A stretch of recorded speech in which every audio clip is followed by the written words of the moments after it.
अपने हस्बैंड पे पूरा भरोसा। करने के बाद भी मेरी खुशियाँ मुझे मिलने वाली हैं। चोट पहुंचे ये तो मैंने कभी भी नहीं चाहा था। ये सब मेरे गुनाहों की सजा है जो मुझे माफ कर दो उस्मान ने। हमारे जज्बे होते हैं जो वक्ती तौर पर हम पर हावी हो जाते हैं। मेरी लाख कोशिशों के बावजूद आखिर तुम दोनों एक ही हो गए। मुझे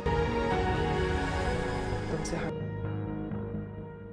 सिकंदर से मिलने के बाद शिफा को ये एहसास हो गया है कि वो सालिस के लिए तो बनी ही नहीं थी, बल्कि उसके लिए तो सिकंदर का रिश्ता ही बेहतरीन रिश्ता है।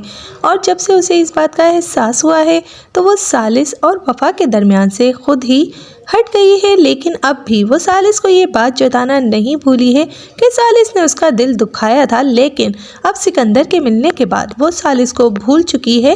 और सालिस और वफा जब दोनों एक साथ हो ही गए हैं तो वो अपनी खुशियाँ अपने मुताबिक जी सकते हैं, जिस पर वफा भी उसे कहती है कि वो अपने शोहर पर पूरा भरोसा करती है, क्योंकि उसका शोहर सिर्फ़ और सिर्फ उसका है।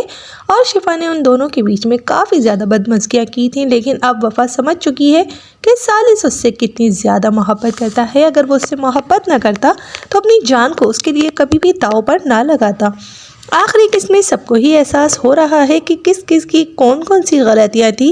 तहरीम को जब ये एहसास हो गया है कि हब्बा के साथ और उसकी बेटी के साथ सारी ज़िंदगी वो कितना गलत करती आई है, और अब उसे माफ़ी मांग लेनी चाहिए, क्योंकि वो अकेले ज़िंदगी नहीं गुजार सकती और अपनों के बिना तो कोई ज़िंदगी। तहरीम के साथ होने वाले वाक़ये के बाद तहसीब भी काफ़ी परेशान है, क्योंकि वो अपनी छोटी बहन का बुरा कभी भी नहीं चाहती थी।